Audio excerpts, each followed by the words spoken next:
కరీముల్లా గారు, ఇప్పుడు మొన్నటిదాకా జగన్మోహన్ రెడ్డి పాలన సైకో పాలన, లేకపోతే ఇంకో రకమైనటువంటి అపవాదులు వేసేసి మహాకూటమి ప్రభుత్వం ఇచ్చేస్తూ ఉంటుంటే, సరే జగన్మోహన్ రెడ్డి సంగతి తర్వాత చూద్దాము. అసలు కాంగ్రెస్ పార్టీగా షర్మిల చేస్తున్నటువంటి రాజకీయాలేంటి, ఆమె పాత్ర ఏంటి? మంచి క్వశ్చన్ చేశారు సార్ మీరు. షర్మిల గురించి చెప్పాలని చాలా రోజుల నుంచి అనుకుంటానే ఉన్నాను. చెప్పే సమయం సందర్భం కూడా ఇప్పుడు వచ్చింది కాబట్టి. షర్మిల అంటే రాజశేఖర రెడ్డి గారి బిడ్డ కాబట్టి రాజశేఖర రెడ్డి గారి వలన షర్మిల కూడా చాలా గౌరవిస్తున్నారండి ప్రజలు రెండు రాష్ట్రాల్లో కూడా. కానీ ఇప్పుడు పరిస్థితుల్లో షర్మిల అంటేనే నాకు అసహ్యం వేసిందండి. ఎందుకు అని అంటే షర్మిల చేస్తున్న తీరు తెన్ను, షర్మిల నడుస్తున్న ప్రవర్తన ప్రజలకి ఎవరికి రెండు రాష్ట్రాల్లో నచ్చట్లేదండి. రాజశేఖర రెడ్డి గారి బిడ్డ కాబట్టి కొంత ఎగ్జంప్షన్ ఆమెకి, ఆ సానుభూతి ఇప్పటి వరకు ఏ ప్రజలు ప్రశ్నించకుండా, ఏ ప్రజలు షర్మిలని అసభ్యకరంగా కానీ లేకపోతే కించపరిచే విధంగానే మాట్లాడలేదండి. కానీ నేను ఇప్పుడు ఉన్న పరిస్థితుల్ని, ఆమె ప్రవర్తనని, ఇప్పటి వరకు ఆమె రాజకీయాల్లోకి వచ్చి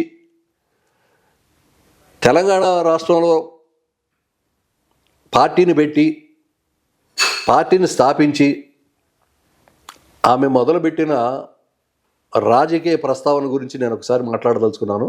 ఎందుకనంటే, అమ్మా షర్మిలమ్మ, నీకు సిగ్గు, శరం, నీతి, మానవత్వం, మంచి మర్యాద ఏమన్నా ఉన్నాయా? ఈ మాట అంటానికి కూడా బాధపడుతూ, రాజశేఖర రెడ్డి గారి బిడ్డ కదా అనే పక్కన బాధతో అయినా సరే నిన్ను ప్రశ్నించాలని ఉక్రోషం నాకు అంతలా అసభ్యం వేసింది. నువ్వంటే ఎందుకు అని అంటే, ఈ మాట ఎందుకు చెప్పాల్సి వచ్చిందంటే, నువ్వు తెలంగాణలో పార్టీని స్థాపించావు, తెలంగాణ వాళ్ళని నమ్మించావు, తెలంగాణ బిడ్డనే అన్నావు, తెలంగాణ కోడల్ని అన్నావు, నాకు ఇక్కడ సర్వ హక్కులు ఉండయి అన్నావు. కరెక్టే, అన్ని హక్కులు ఉండయి. కానీ నిలబడ్డావా?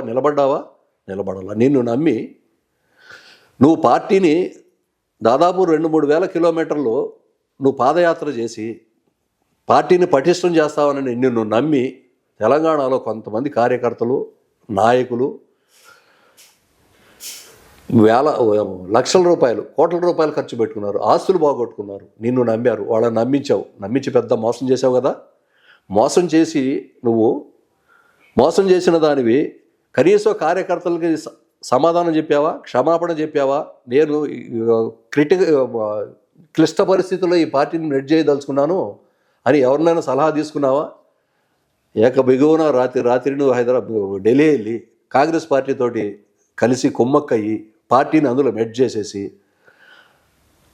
రాష్ట్ర కాంగ్రెస్ పిసిసి అధ్యక్షురాలిగా పదవిని తీసుకొని నువ్వు నేరుగా ఆంధ్రప్రదేశ్ వచ్చావు కదా. ఈ తెలంగాణను ఏం చేయదలుచుకున్నా? తెలంగాణ వాళ్ళకి ఏం సమాధానం చెప్తావు? వాళ్ళు ఆస్తులు బాగొట్టుకున్నారు, వాళ్ళు కనీసం చెప్పావా? నిన్ను నమ్మినందుకు వాళ్ళని మోసం చేసావు కదా. మోసం చేయడానికి మనసు ఎట్లొచ్చింది? నిన్ను దగ్గర తీసుకున్నారు. రాజశేఖర రెడ్డి గారి మీద అభిమానంతో తెలంగాణ ప్రజలు నిన్ను నెత్తిన పెట్టుకున్నారు. కానీ నువ్వు గుండెల మీద తన్ని వచ్చావు. అందుకు నీకు మానవత్వం లేదు, సిగ్గు శరం లేదు అంటున్నా. ఆంధ్రప్రదేశ్కి వచ్చావు. ఆంధ్రప్రదేశ్కి వచ్చిన తర్వాత నువ్వు ఎవరితో కుమ్మక్కయ్యావు? కాంగ్రెస్ పార్టీ అధ్యక్షురాలివి చంద్రబాబు నాయుడు వదిలిన బాణం అయ్యావు. చంద్రబాబు నాయుడు బాణమే నువ్వు ఇప్పుడు. కాంగ్రెస్ది కూడా కాదు నన్ను అడిగితే. కాంగ్రెస్ పార్టీలో నీ పార్టీని మెడ్ చేసిన దానివి, ఆ పార్టీలో నిలబడి ఆ పార్టీనే డెవలప్మెంట్ చేయకుండా చంద్రబాబు నాయుడు తోటి నువ్వు మమేకమయ్యి, చంద్రబాబు నాయుడు తోటి నువ్వు కుమ్మక్కయ్యి అన్నని తిడుతూ, అన్నని వ్యతిరేకిస్తూ, అన్న మీద వ్యతిరేక స్టేట్మెంట్లు ఇస్తూ నీ రాజకీయ భవిష్యత్తును కొనసాగించగలగాలనే ఉద్దేశమే కదా నీది. అందుకే నీకు బుద్ధి లేదు అంటున్నాను.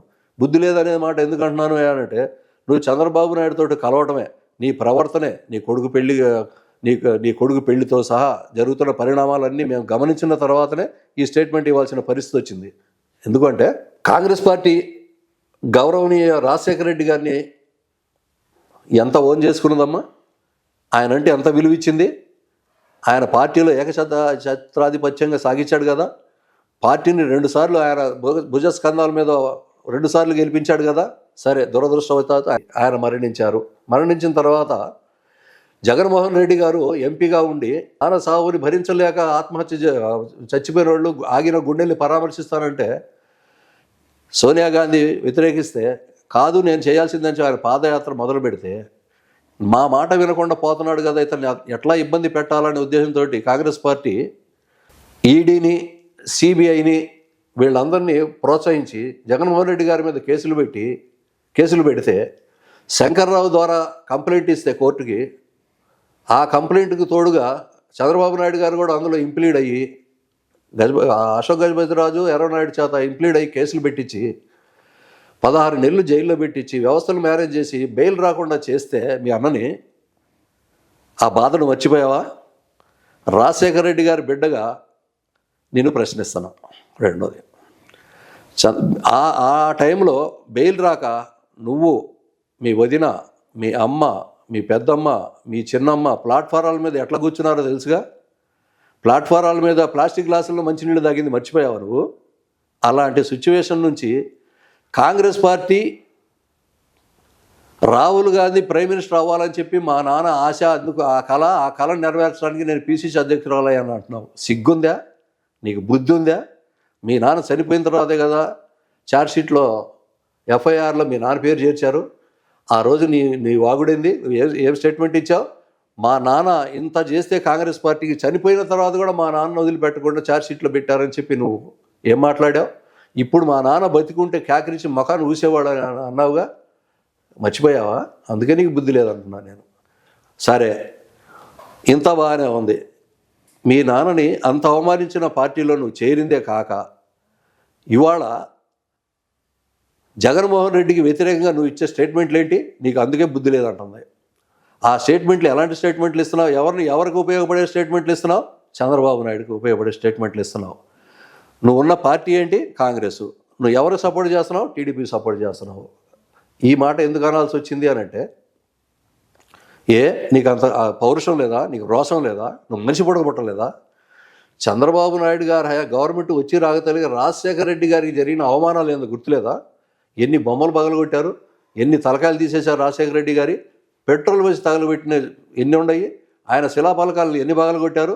ఇంత చేస్తే నీకు తెలుగుదేశం పార్టీకి నువ్వు సన్నిహితంగా ఉంటావా? ఎందుకే సిగ్గులేదా అనిపించింది నాకు. నీకు సిగ్గులేదని అనడానికి కారణం అదే అయిపోయింది. మీ అన్నదమ్ముల మధ్య ఏమన్నా ఉంటే మీరు కూర్చొని పరిష్కరించుకోవాలా. నువ్వు ఆయన రాజకీయాన్ని మొత్తం బజారుకి ఇచ్చావు. జగన్మోహన్ రెడ్డిని ఏకవచనంతో సంబోధించడం ప్రారంభించావు. జగన్మోహన్ రెడ్డి గారు ఎప్పుడు నీ గురించి ఎక్కడ మాట్లాడలేదే, నిన్నే కించపరచట్లేదే.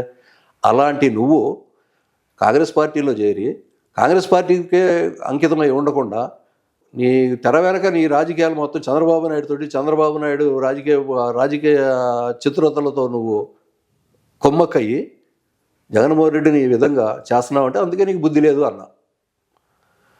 నువ్వు ఎప్పుడైతే మీ కుటుంబ విభేదాలు ఉన్నప్పుడు కూర్చొని మీ బంధువు వర్గంతో కూర్చొని పరిష్కరించుకోవాలి.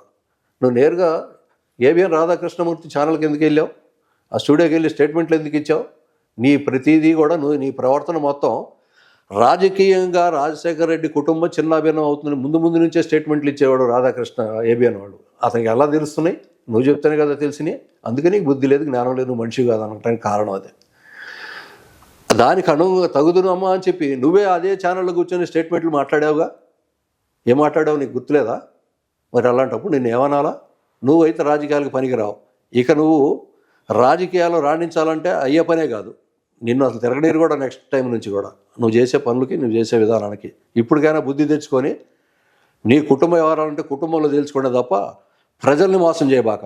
ఏం బుద్ధి లేదా నీకు? ఇంతలో వరదలు వచ్చేసి విజయవాడలో ఆ రకంగా జనం అలల్లాడిపోతూ ఉంటే ఒకడికి సాయం చేసావా?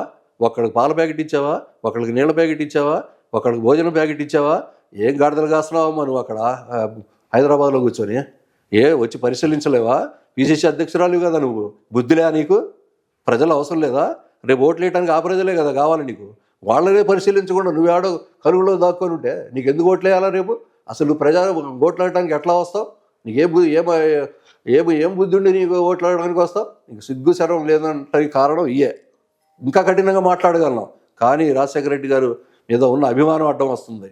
ఆయన ప్రవర్తన, ఆయన ప్రజలకు పెట్టిన భిక్ష, ఎంతమందిని ఆయన కాపాడాడో, ఎంతమందికి ఆయన రిజర్వేషన్ నుంచి ముస్లింలు కానీ ఎవరైనా ఆరోగ్యశ్రీ కానీ 108 కానీ ఇన్ని పెట్టి ఆయన ప్రజల్ని ఆ రకంగా పరిపాలిస్తే అలాంటి వ్యక్తికి జరిగిన అవమానాన్ని నువ్వు పట్టించుకోకుండా ఎగస్ పార్టీ వాళ్ళతోటి నువ్వు చేతులు కలిపి ఇలాంటి నాటకాలు ఆడతావా? వద్దులే నీకు.